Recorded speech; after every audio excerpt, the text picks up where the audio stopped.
All right, welcome back to a new video. In this video, I'm gonna talk about why I think death is the end.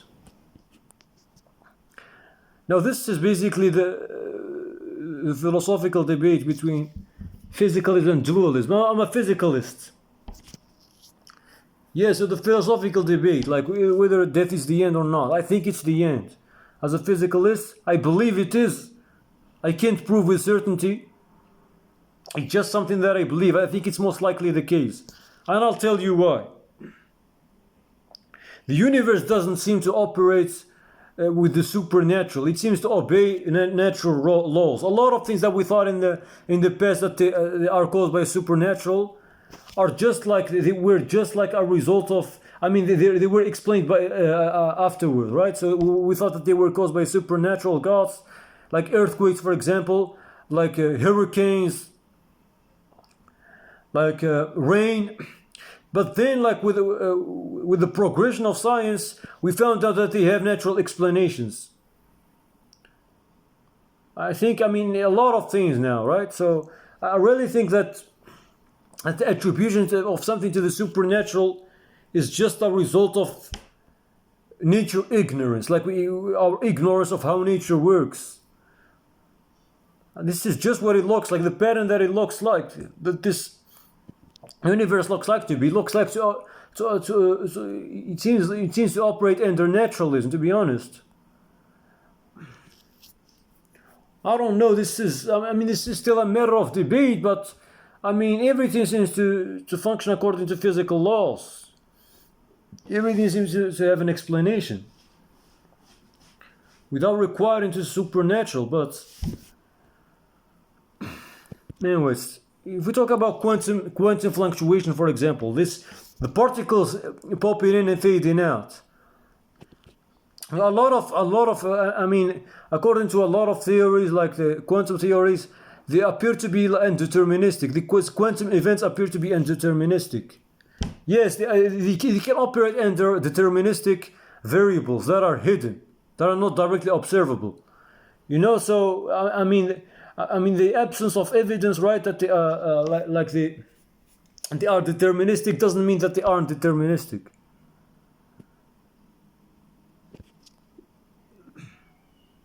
You get what I'm saying? So they could, I mean, yeah, they appear to be indeterministic, but it's not proven in a definitive sense. I mean, some scientists like Stephen Hawking, for example, I mean, go as far to saying that quantum fluctuations are uncaused. And when we talk about indeterminism, for instance, determinism is basically when some conditions, some initial conditions give the same results. Same initial conditions give the same results. Whereas with indeterminism, the same initial condition, but they give different results.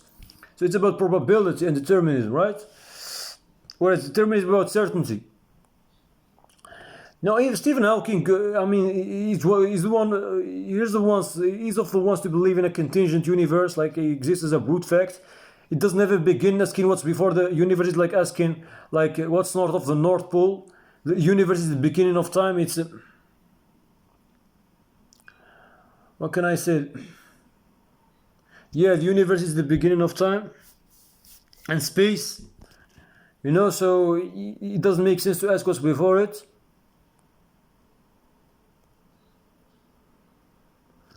Yeah, so getting back to the point of about the topic of physicalism versus dualism. I wanted to say something, but I really forgot about it. Physicalism. I'm a physicalist. I believe that death is the end. I believe that this is for this reason. Yeah, from one part, there doesn't seem to any evidence pointing to the existence of a supernatural, or at least that the universe operates according to the supernatural. But we aren't talking about the universe here. We are talking about our own bodies, right? So we are being more specific in what we are talking about. Yes, the human body is one of the most complex things that the humans has ever studied. But when it comes to consciousness, for example, this is well supported. Then something broad like the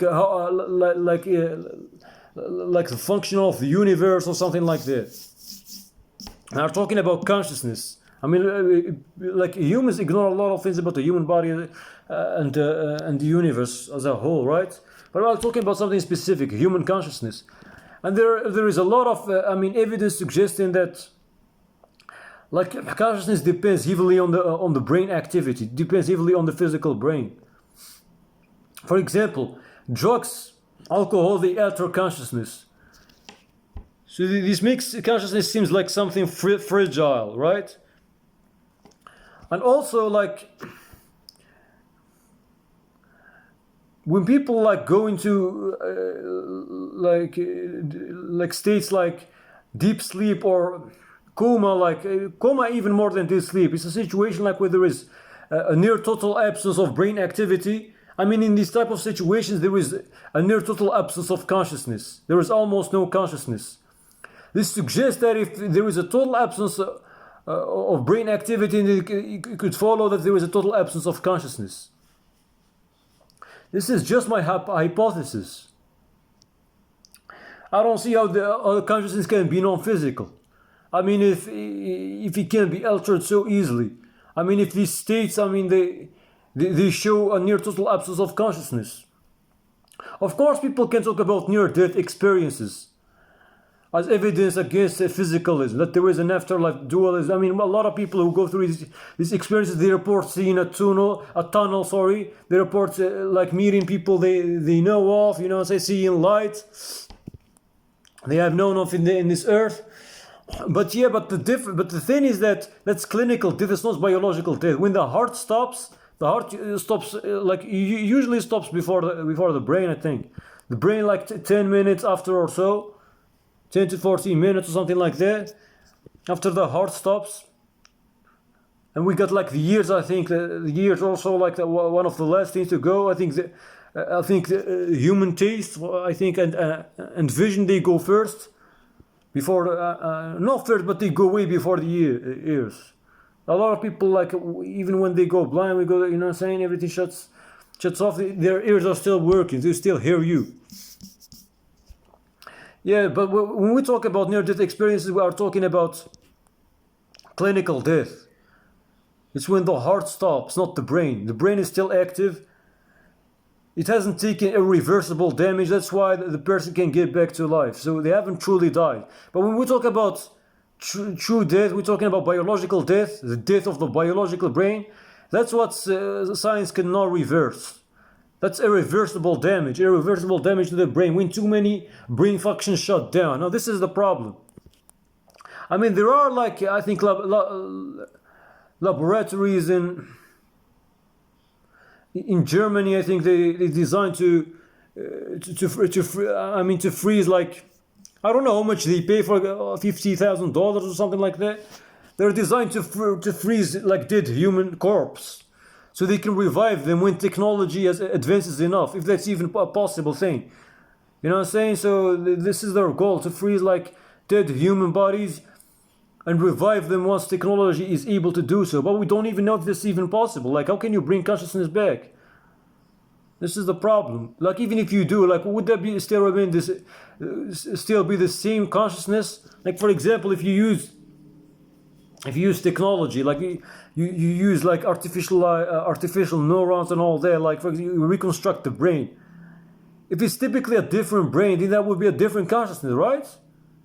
So these are some real some problems with this. I don't think this is possible, to be honest. But let alone talking about like whether like a consciousness can be transferred or what can I say, can be uploaded. I mean, how can you upload consciousness? I don't know. I think it's physically impossible. I don't see how is that.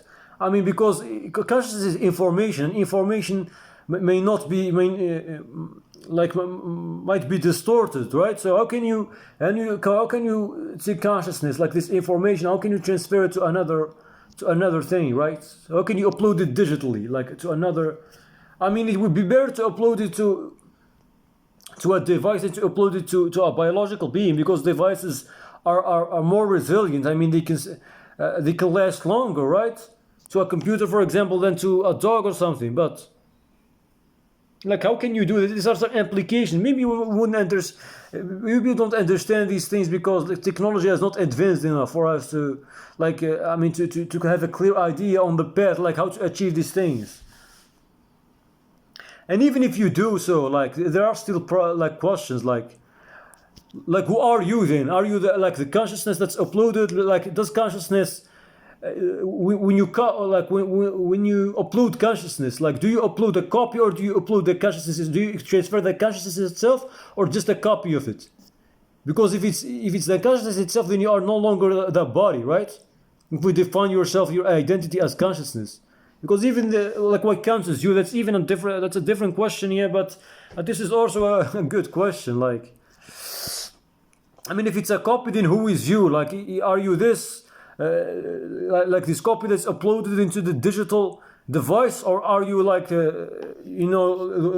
like this consciousness that exists in the human body, which is you? So there are two versions of you. Can they be both like you at the same time? Identical? No, these are some real questions. Like what counts as you? The consciousness only, or the consciousness plus the human body? Or just so like, does that make a difference? Does the cover or the body or the flesh makes a difference? All right. So getting back to the topic of physicalism versus dualism. I mean, a lot of religions they talk about reincarnation. They talk about so they talk about reincarnation. There are a lot of assumptions that reincarnation is based upon. Like, for example, you being revived in the same universe, right? Having a different life depending on the karma. I think the concept of karma is included as well. If you have a good life, then you will be reborn in a good shape or good form. A bad life in a bad form. So there are a lot of, assumptions. But there are still questions as well. Like, how can this consciousness transfer from a dead being to another being that's not even born? I mean, once it's born, it's transferred to it. Does he wait for that? Does the consciousness wait for that body to be born so we can, for that person to be born so it can transfer to that body, like the body of the person to be born so it can transfer to that body? Now, these are some real questions. Like, can you reincarnate as an object? Now, this is another. Because objects, natural objects, how can that be? They don't seem to. They don't have consciousness, right? So this is not possible. Is the concept of reincarnation based on consciousness, like the transference of consciousness from something to something, and it has to be, you know what I'm saying? But a different logical possibility is that in a different universe you might be born.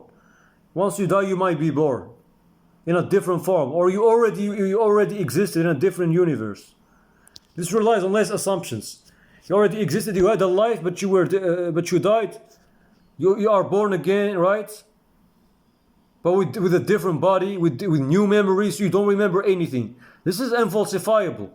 It's logically possible. That doesn't mean it's actual, because it still raises the question of how can consciousness transfer from a being from here to another being from another universe. This is a real question.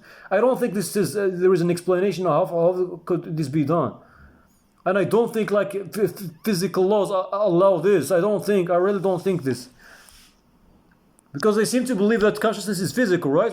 Because I think it's dependent on the human mind. The human brain, sorry. If it's dependent on the human within, how can this happen? Even if it's not physical, how can this transference happen, right? You know what I'm saying? Anyway, so a logical possibility doesn't mean it's actual. So, there are infinitely many logical possibilities. It's also logically possible that I am God, you know what I'm saying? That would be a contradiction if I say that I'm a human and a God at the same time. But what wouldn't be a contradiction is basically the concept of Christianity, of Jesus. A human and a God. Not a human and God in a literal sense, but a human that is both a God and a human. It has a divine. For example, I could have been a God. I decided to become a human with a new body, with a new memories. Be limited by what limits humans are constrained with.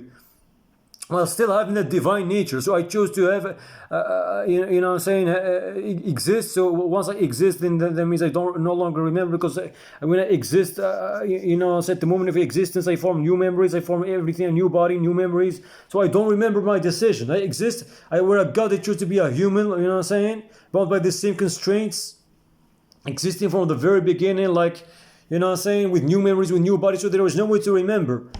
Yeah, the divine nature is still there, but I operate under the human nature. It's like a locked nature. I cannot access it unless I die. Once I die, I become a god again. Now, this is unfalsifiable as well. It's logically possible that I'm a human now, that I choose to exist in a human form, only activate my human form. I don't remember because, you know, I choose to be like obeyed by the constraints of humans, new body, new memories once you start existing.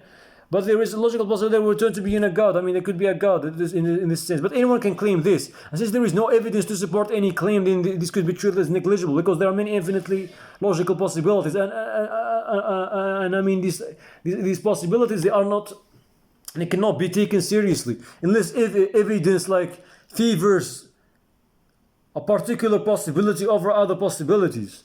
Then we can take it more seriously. But yeah, because one thing I would say about religions is that they talk about, like, for example, Islam, we talk about like the pain, or the punishment of the grave, right? So they talk about, serpents, right? Serpents coming to you, right? You are being attacked by serpents. You are being attacked by a hammer, right? You are being asked about what you worship and all that. But I don't believe in these things, personally. I think these are just like to make people, to control people, to make them fearful. I mean, how can you? I mean, if physicalism is true, then nothing would happen. None of that would happen. None of that would happen, because if physicalism is true, once you die, that's it. That's the end. If there is an objective truth to whether God exists, whether religions exist or not, but you wouldn't have access to that truth. So the concepts of you would know the truth or rest in peace could very well only make sense if there is an afterlife. When I talk about an afterlife, I'm not talking about the biological decomposition of the body, like what happens to the body. I'm talking about the afterlife in the sense of a life after death. I mean, this could only, when we talk about life, we are talking about experience, we are talking about consciousness, because consciousness is defined broadly as having any type of experience. And being aware is a type of experience, right? How can you respond without experience?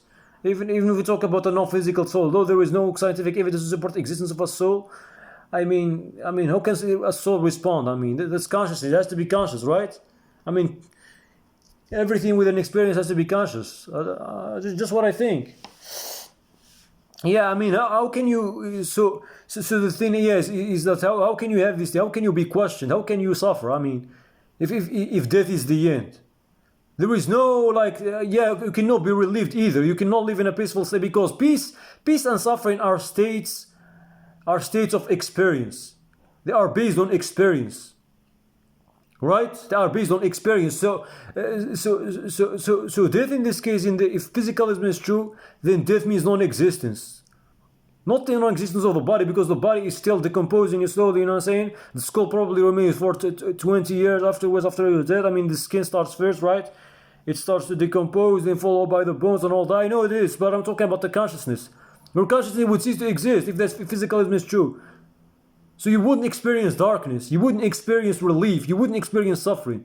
You would just cease to exist, just like the way before you were born. I mean, there are other assumptions that, as I said, you could have existed, you could have this and that, but these are unsupported. So, I mean, if we are going, but what's more likely reasonable, I think that your non-existence, because like, how can you exist? I mean, you're a result of an activity, you're a result of a process, right? That brought you. I mean, how can you exist before that process? Like, how can an effect exist before a cause? You get what I'm saying? Yeah, this is what I think. You would cease to exist, so there is no suffering, there is no pain. You just cease to, just like the way before you were born. So, but we still like our like biological instincts, like the survival, like the need for survival, like our biology, like what can I say? It's strive to survive, right?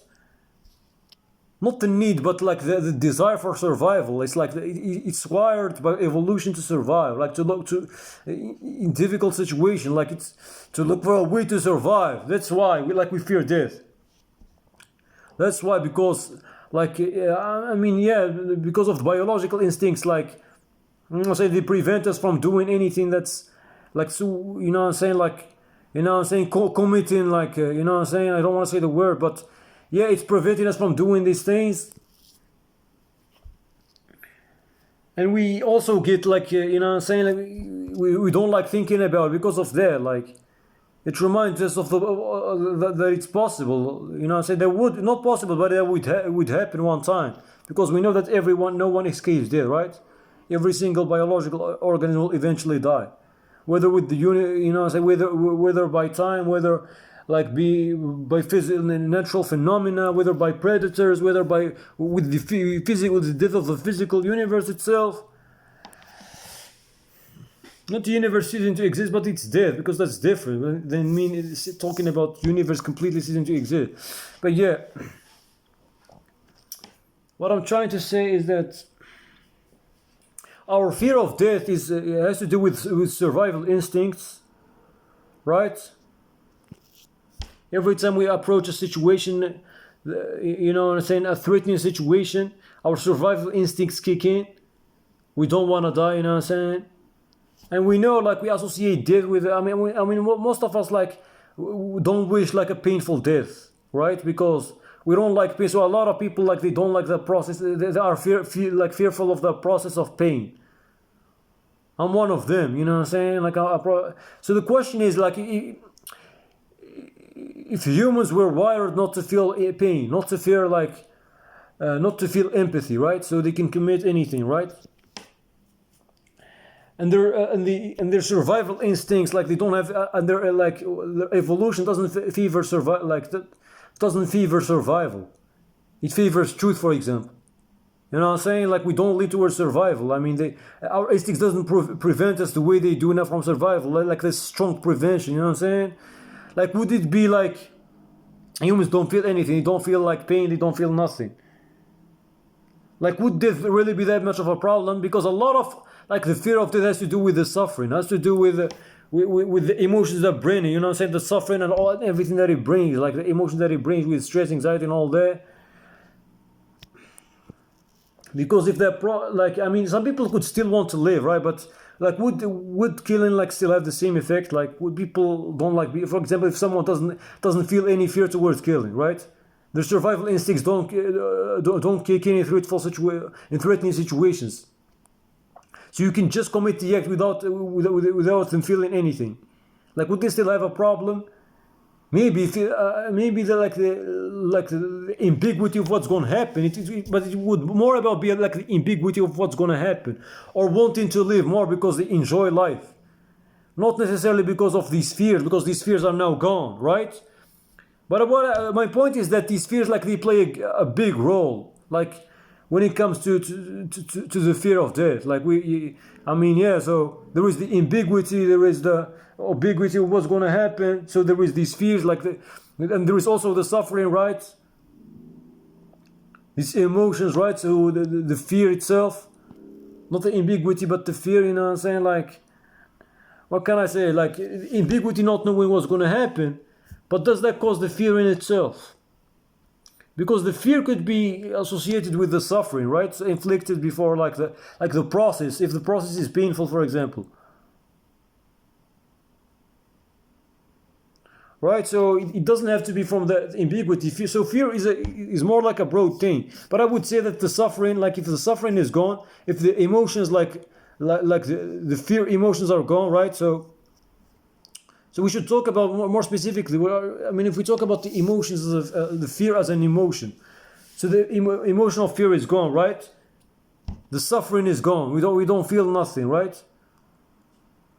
You don't feel any negative emotion that's related, because suffering is an emotion itself, right? No. Is it an emotion? No, I don't think it is. Is it? Yeah, the feeling of suffering. Yeah, I think it's an emotion. Yeah.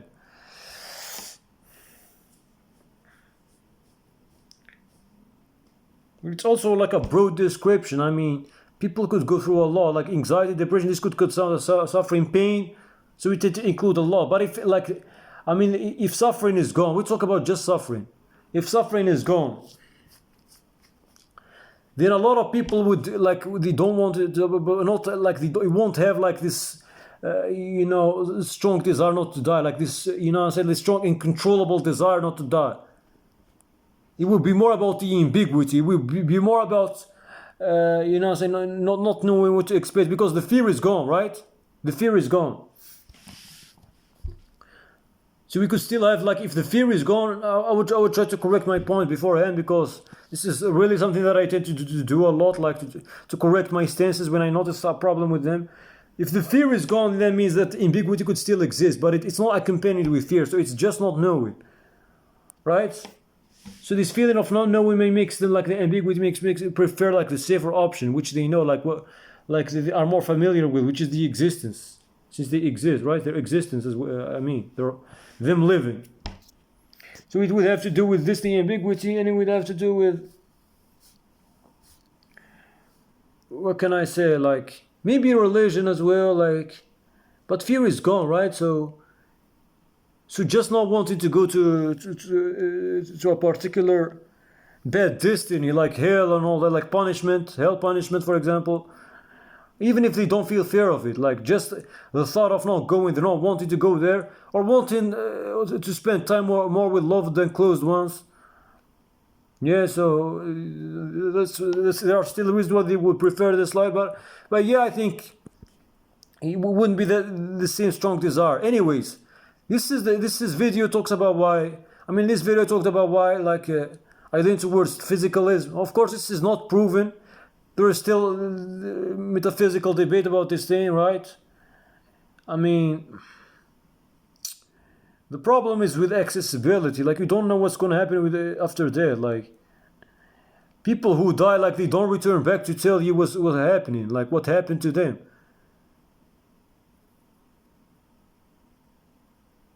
Whether they experienced nothing, whether they, I mean, they didn't experience anything, no experience, which is the state of physicalism, right? Consciousness ceasing to exist, or they experience something, like, you know, that's the thing, like. So it's still an open question. Anyways, if you like this video, I'm gonna try to share more of my thoughts. Like every time I'm trying to make videos about topics that interest me. I really want to talk. I really want to feel free, you know, giving my stances, giving my positions. But yeah, I'm trying to improve my communication skills. I'm trying also to improve my knowledge, understanding, you know, philosophy of psychology, a lot of things. I'll try to combine between a lot of things. I want to be a polymath. I want to be like a jack of all trades, master of none, before being an expert in any field. If possible. I wish I could be an expert in everything, but and realistic. Anyways, if you like this video, don't forget to like, share, and subscribe if you're new. And I'm out. Peace.